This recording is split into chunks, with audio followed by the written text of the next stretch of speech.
जय रास्ता सा गुजर बोगे पगली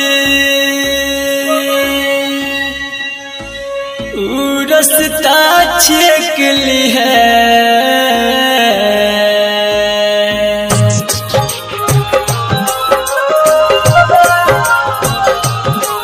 जब अर्थी पजेबो हम तो एक बेर ढोली से देख ली है।